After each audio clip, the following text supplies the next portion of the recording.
Welcome, good morning all of you. Today we are going to start class 10 subject SST geography part chapter number जो 4 चल रहा था हमारा agriculture. आज का हमारा टॉपिक है फूड सिक्योरिटी। फूड सिक्योरिटी जो पार्ट नंबर आज 6 है उस पर डिस्कस करेंगे। फूड सिक्योरिटी क्या है, जिसे हम कहते हैं खाद्य सुरक्षा, कि निश्चित रूप से सभी व्यक्ति को भाई खाद्यान्न की आवश्यकता होती है, चाहे व्यक्ति रूरल एरिया में हो या अर्बन एरिया में हो, या व्यक्ति पुअर हो या रिच हो, बिना खाद्य सुरक्षा के तो वे सर्वाइवल कर ही नहीं सकता। इसलिए गवर्नमेंट क्या क्या हमारे को स्कीम प्रदान करती है जिससे फूड सिक्योरिटी प्रदान होती है, तो उसी के बारे में आज हम अध्ययन करेंगे।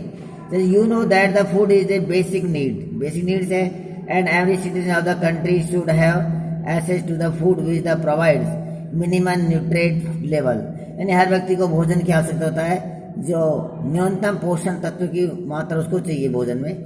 If any segment of the our population does not have this access, that segment sufficient from the lack of the food security. फिर भी कह रहे हैं कि यहाँ पर ना सबको रोजगार के ये क्या कह सकते हैं हम, कुछ लोग तो खाद्य की दृष्टि से ना खाद्य सुरक्षा से वंचित भी है। हमारे देश में कुछ प्रदेश ऐसे में जो आर्थिक दृष्टि से कमजोर है। Thus, number of the people who did not have the food security is the disproportionately large in some of the region of our country, particularly in the economically less development state, with a higher incidence of the poverty. यानी कि हम कह सकते हैं कुछ लोग ना आर्थिक दृष्टि से कम है, कुछ विकसित राज्य हैं जहाँ अधिक निर्धनता व्याप्त है, उन लोगों का अनुपात अधिक है जिन्हें खाद्य सुरक्षा प्राप्त नहीं है। देश में सुदूर क्षेत्र ऐसे ही बहुत दूर जहाँ जैसे प्राकृतिक आपदा ही है, वहाँ गरीबी है ना, प्राकृतिक आपदाओं से अनिश्चित खाद्य सुरक्षा की अधिक संभावना है। द रिमोट एरिया, जो बहुत सुदूर क्षेत्र है, the remote area of the country are more prone to the natural disease and disaster and the uncertain food supply. बिल्कुल ठीक है, दूर दराज के क्षेत्रों में भी भोजन मिलना चाहिए, लेकिन ऐसे भी क्षेत्र हैं जहाँ भोजन नहीं पहुँच जाता। In order to the insurability of food to all the section of the society, our government carefully design as a national food security system. तो ये बात बिल्कुल ठीक है कि प्राकृतिक कुछ आपदाएं आती है, अनिश्चित खाद्य सुरक्षा से संभावना है। समाज सभी वर्गों में खाद्य उपलब्ध सुनिश्चित करने के लिए हमारी जो सरकार है, और जो गवर्नमेंट्स है, सेंट्रल गवर्नमेंट जिसे कहते हैं गवर्नमेंट ऑफ इंडिया में, सरकार ने सावधानीपूर्वक राष्ट्रीय खाद्य सुरक्षा की रचना की है। किसकी? National food security system. National जो फूड सिक्योरिटी जो सिस्टम है उसकी, यानी उसने क्या किया है, उसने एक उसकी योजना बनाई है। जैसे national food security system, it consist of the 2 component. हमारे राष्ट्रीय खाद्य सुरक्षा प्रणाली की रचना की है। इसके 2 कंपोनेंट्स है, 2 उसके घटक है। नंबर फर्स्ट है जो है बफर स्टॉक, पहला है बफर स्टॉक, और सेकंड है पब्लिक डिस्ट्रीब्यूशन सिस्टम, जिसको शॉर्ट में कहते हैं पीडीएस, अर्थात इसको सार्वजनिक वितरण प्रणाली भी हम इसको कहते हैं। ये हमारे 2 ऐसे क्या है, एक टाइप्स है जो हमारे फूड जो है ना नेशनल फूड सिक्योरिटी सिस्टम के रूप है। नेक्स्ट देखते हैं, एज यू नो, कह रहा है कि एज यू नो, जैसा तुम जानते हो, PDS is a programme. PDS means public distribution system, सार्वजनिक वितरण प्रणाली, is a programme which provide food, grains and other essential commodities at the subsidies price in rural and urban area. देखिए, PDS जो सार्वजनिक वितरण प्रणाली है, एक ऐसा प्रोग्राम है जो यानी कि हमें क्या प्रोवाइड करता है, फूड ग्रेन्स कराता है, खाद्यान्न के अनाज कराता है, इसके साथ साथ में खाद्यान्न के अन्य व्यवस्था प्रदान करता है। ये कहाँ पर, ये रूरल और अर्बन एरिया में हमको प्रदान करता है, जो सब्सिडी के से कराता है कि उसमें हमें सस्ती वस्तुओं की दरों पर हमें उपलब्ध कराता है। अब देखिए, India's food security policy has is a primary object to the ensure the ability of the food grant to the common people at a affordable price. It has the enable the poor to have the access to food The focus of the policy is on growth in agriculture production and on the fixing the support price for the procurements of the wheat and the rice to maintain their stock. Food Corporation of India, that is called the FCI, is the responsible for the procuring and the stocking food grains, whereas the distribution is ensured by the public distribution system PDS. अब देखिए इस paragraph में क्या बताया गया है कि जो भारत है ना, हमारा देश, खाद्य सुरक्षा की नीति का जो है प्राथमिक उद्देश्य है कि सबको भाई खाद्यान्न प्रदान करना और सामान्य लोग को खरीद सकने योग्य ने ऐसे प्राइस रखना कि जनरल आम व्यक्ति ना अपना जो भोजन है उसको खरीद सके, सुनिश्चित कर दे। निर्धन भोजन प्राप्त करने में समर्थ हुए, इससे गरीब व्यक्ति भोजन प्राप्त कर सकता है। इस नीति का जो केंद्र है ना, कृषि उत्पाद में वृद्धि और भंडारण जो है ना, स्टॉक उसको बनाए रखने के लिए, जैसे हमारा चावल और जो गेहूं है, सबसे अधिक खाए जाने वाली फसल चावल और गेहूं की अधिक प्राप्ति के लिए समर्थन मूल्य जो है ना वे निर्धारित किए, और खाद्यान्नों की अधिक प्राप्ति के लिए भंडारण और फूड कॉर्पोरेशन ऑफ इंडिया, जिसके हम कहते हैं FCI, जिसे हम क्या कहते हैं FCI, जिसको हम बोलते हैं FCI बोलते हैं। तो जो फूड कॉर्पोरेशन जो ऑफ इंडिया है, हमारा फूड कॉर्पोरेशन ऑफ इंडिया जो FCI है, FCI भी काम करती है, जबकि इसके वितरण को ना सार्वजनिक वितरण प्रणाली में सुनिश्चित करते हैं। हम ये कह सकते हैं कि जो FCI है खाद्यान्नों को अधिक प्राप्ति और भंडारण की व्यवस्था यानी स्टॉक की व्यवस्था तो करती है FCI करती है, और जबकि इसके वितरण को काम करती है, बांटने करती है PDS। आप इसको समझना चाहिए कि जो FCI है ना, ये हमारे फूड ग्रेन्स को कलेक्ट करती है, भंडारण करती है, इकट्ठा करती है, और उसका डिस्ट्रीब्यूशन कौन करता है? PDS। कौन करता है? PDS इसका भंडारण, इसका यानी कि वितरण करता है। तो ये है इसमें डिफरेंस। नेक्स्ट है हमारा the FCI procures the food grain from the farmer at the government announcement minimum support price MSP. The government used to provide subsidies on the agriculture inputs such as the fertilizers, power, water. These subsidies have now reached the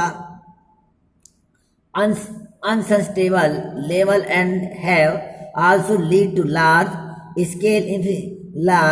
inefficiency in the use of these scarce inputs and the improper use of the fertilizer and the water has led to the waterlogging, salinity and the depletion of the essential micronutrients in the soil.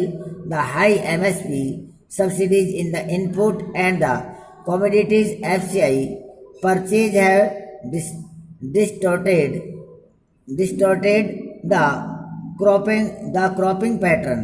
देखिए the cropping pattern wheat and the paddy crops are being grown more for MSP they get. Punjab and Haryana are for most example. This has also created a serious imbalance in intercrop parties. अब देखिए इस paragraph में क्या बताएगा कि जो भारतीय खाद्य निगम है, that is called the FCI जो है ना, सरकार द्वारा घोषित जो न्यूनतम समर्थन मूल्य है MSP है ना, मिनिमम जो आपकी सपोर्ट जो प्राइस है, न्यूनतम समर्थन मूल्य पर किसानों से खाद्यान्न जो है ना अनाज खरीदती है, और सरकार उर्वरक, ऊर्जा और जल जैसे कृषि निवेश पर जो सब्सिडी है ना वे उपलब्ध कराती है। अब इन सहायिकाओं का जो सब्सिडीज है, इनका बोझ उठाना बड़ा आसान नहीं है, इससे दुर्लभ निवेश को बड़े पैमाने पर दुरुपयोग हुआ है, और जैसे जल जो वाटर और जो उसकी फर्टिलिटी के अधिक और अविवेकपूर्ण प्रयोग करने से हमारी कुछ प्रॉब्लम क्रिएट होते हैं, जैसे वाटर लॉगिंग है, जल क्रांता है ना, और उसके सैलिनिटी जैसे लवणता है, और सूक्ष्म पोषक तत्वों की कमी है ना, और इनकी कमी है ना, माइक्रोन्यूट्रिएंट्स इन द सॉइल्स, मिट्टी में सूक्ष्म तत्वों की कमी की समस्या पैदा हुई। इससे क्या कि ऊंचा न्यूनतम समर्थन मूल्य निवेश में सहायिका और FCI द्वारा शर्तें खरीद से शस्य प्रारूप को बिगाड़ दिया है। जो न्यूनतम जो समर्थन मूल्य है ना, उन्हें मिलता है। इसके लिए गेहूं और चावल, जो हमारा गेहूं, जो व्हीट एंड जो राइस है, पेडी, पेडी का माना होता है राइस, चावल, तो गेहूं और चावल की अधिक फसलें उगाई जा रही है। पंजाब और हरियाणा इसके यानी कि अग्रणी है। जो हमारा, अगर हम एग्जाम्पल देते हैं, पंजाब जो हरियाणा है वे हमारे अग्रणी स्टेट हैं इसको, फसल को उगाने के लिए। तो इसलिए गवर्नमेंट को भी साथ साथ में ध्यान देना चाहिए इसके ऊपर कि किस प्रकार से उसका यानी कि ग्रोथ करनी है। You already known that the consumers are the divided into two category. अब देखिए कंज्यूमर्स जो है उपभोक्ता को दो भागों बांट दिया है। Below poverty line, that is का बीपीएल। देखो एक तो होता है बीपीएल जिसको कहते हैं below poverty line, and above poverty line एक होता है एपीएल, अबोव पॉवर्टी लाइन, अर्थात एक गरीबी रेखा से नीचे और दूसरी गरीबी रेखा से ऊपर, with the issues price being the different for each category. अब दोनों के लिए, जैसे अगर उचित मूल्य की दुकान पर जाता है पीडीएस पर, तो निश्चित रूप से दोनों के लिए अलग अलग रेट पर ग्रेन्स मिलते हैं। However, this the categorization is not the perfect at the number of the desiring poor have been excluding from the BPL category. Moreover, some of the so-called the APL slip back to BPL because of the failure of the even one crop, and it is the administratively the difficult to the accommodate such shift। बिल्कुल सत्य बात है कि अगर मान लीजिए कोई व्यक्ति पैसे वाला है और एपीएल में अगर उसकी एक ही फसल फेल हो गई, क्रॉप्स डाउन हो गई, तो वे व्यक्ति बीपीएल में जाता है। इसका कहने का अर्थ ये है कि जो हमारे ना ये जो धनी लोग हैं, वे कहीं ना कहीं अपना यानी इलीगल तरीके से और वे बीपीएल में नाम करा लेते हैं, जो यानी कि जो गरीबों को जो मिलने वाला जो राशन है ना उसका बेनिफिट उठाते हैं, जो यानी कि गलत है। ऐसा नहीं होना चाहिए। जो उचित व्यक्ति है ना लीगली तौर से उसी को इसका बेनिफिट मिलना चाहिए। अगर ऐसे नुकसान होगा तो निश्चित रूप से बीपीएल लोगों को उसको जो बेनिफिट है ना वे उसको बेनिफिट नहीं मिल पाएगा। नेक्स्ट है इसका grow water intensive crop in low rainfall. अब ये भी ठीक बात है, वर्षा की मात्रा भी कम होती है area. Rice is the Punjab और sugar cane in the Maharashtra. जैसे पंजाब में जो राइस है सबसे अधिक ग्रोइंग किया जाता है, और महाराष्ट्र के अंदर जो गन्ना है ना उसको। This the unsustainable pumping has the reduced water storage in the aquarium. The consequently mainly well and the two wells have the run dry. This has the push the marginal and the small farmer out of the culture। ये भी problem है कि जैसे पंजाब के अंदर सबसे ज़्यादा irrigation होती है ना, और वहाँ सबसे ज़्यादा राइस है और शुगर कैन है महाराष्ट्र में। तो जब लगातार ज़्यादा इरिगेशन करेंगे तो उस एरिया में ड्राईपन हो जाएगा, सूखापन हो जाएगा, जिससे जो हमारा वाटर लेवल है ना वे नीचे डाउन चला जाएगा, और वाटर जो लेवल है वे नीचे चला जाएगा। तो निश्चित रूप से किसान के सामने प्रॉब्लम होगी। अब किसान क्या है कि खेती नहीं कर सकता, तो इसलिए वे क्या है कि मार्जिन करेगा, मार्केट करेगा, एक स्थान से दूसरे स्थान की ओर जाएगा। अब ऐसी कंडीशंस एक फार्मर के सामने होगी। द बिग फार्मर, अब देखिए the big farmer with the deeper tube wells still have the water. जो बिग बड़े जो फार्मर है वे तो कैसे न कैसे अपना करके अपना धीरे धीरे कहीं कर लेते हैं, वे तो अपने बोरिंग वगैरह।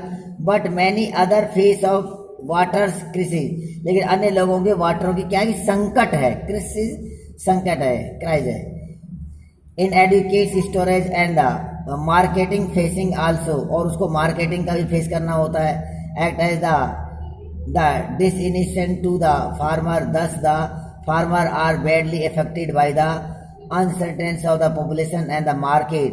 They suffer from a double disadvantage as they pay high prices for the inputs such as the HYV seeds, fertilizer, etc., but lack the bargaining power to the fixed prices in their favor. All the production reaches the market. The simultaneously, the higher the supply, the lower is the demand. This cause of the distress cells also therefore can be no food security without the security of the small farmer। देखिए इसमें क्या बता रहा है, इसमें कि इसका मुख्य जो कारण बताया था, जैसे भूमि का लैंड डिग्रेडेशन बताया था, भूमि निम्नीकरण, किसान मुफ्त बिजली की उपलब्ध कराने के कारण, जल संघन, फसल उगाने के लिए कुछ क्षेत्र किसानों की सिंचाई के लिए अधिक भूमिगत जल पंपों के द्वारा निकालने का प्रोत्साहन, कम वर्षा वाले क्षेत्रों में पंजाब और चावल जैसे महाराष्ट्र में गन्ने की खेती की जाती है उदाहरण है। ये सारी बात बताई। इसके साथ में भूमिगत जल, भूमि जो जल भूत है, एक्यूफायर है, में जल का भंडारण कम होता जा रहा है। परिणाम स्वरूप जैसे कुएं और जो हमारे नलकूप है, ट्यूबवेल्स है, वे सीमांत छोटे किसान हैं छोड़ते मजबूर हो गए। ये थी हमारी उसकी बात। अब इस पैराग्राफ में क्या बताया हमारे हैं, इस पैराग्राफ में जो बताया गया है, ये कह रहा है जो बड़े किसान को उसके गहरे नलकूप से अभी भी पानी उपलब्ध है, परंतु जो छोटे हैं ना, छोटे किसान हैं, उनको जल की बड़ी समस्या होती है, वे ऐसे पैसे इन्वेस्टमेंट नहीं कर रहे थे। अपर्याप्त भंडार और सुविधा और बाजार में अभाव से भी किसान जो है ना बड़े हतोत्साहित होता है, क्योंकि किसानों को उसका जो बेनिफिट है, जो उसको प्रॉफिट है, उसकी यानी कि मेहनत के अनुसार उसको नहीं मिल पाता है। इस प्रकार किसान उत्पादन और बाजार में अनियमितता से बुरी तरह से प्रभावित होता है, इरेगुलर से। एक तो उन्हें कृषि लागत जैसे उच्च पैदावार वाले बीज है, जो सीड्स है, फर्टिलाइजर्स है, अधिक दाम देने, तो दूसरी ओर जो खरीद मूल्य है ना, खरीद मूल्य बढ़ाने के लिए संघर्ष करना पड़ता है। किसान की पैदावार एक साथ मंडी में पहुंचती है ना, जिसके कारण हमारा खरीद मूल्य ना कम मिलता है। यही तो किसानों का बेचारों को परेशानी है कि उनकी जो खेती जब होती है, क्रॉप्स होती है, तो उसको अच्छे दाम नहीं मिलते हैं, उसको सस्ते रेट पर खरीदा जाता है और बाद में एक भारी दामों पर बेचा जाता है। इसलिए इंडियन फार्मर का एक्सप्लॉयटेशन हो रहा है, ये है, मूल्य कम मिलता है। इन्हें मजबूरी में अपने जो प्रोडक्ट है ना, वे मजबूरी में उसको बेचने पड़ते हैं। इसलिए छोटे किसानों की सुरक्षा बिना खाद्य सुरक्षा संभव नहीं है। इसलिए आए दिन आप भी देखते हो, आप अब भारत में, हमारे जो इंडिया में देखिए किसानों का मूवमेंट चल रहा है, आंदोलन चल रहा है। उस किसानों की यही तो मांग है कि जो हमारी जो फसल है उसका हमारे मेहनत के अनुसार हमें लाभ नहीं मिल रहा है, और गवर्नमेंट जो है ना उसको यानी इस बात को समझ नहीं रही। तो ये था हमारा फूड सिक्योरिटी ऑफ इंडिया के बारे में, कि हमें खाद्य सुरक्षा में किस प्रकार से कैसे उसको करना चाहिए। तो ये वीडियो थी। Okay, thank you.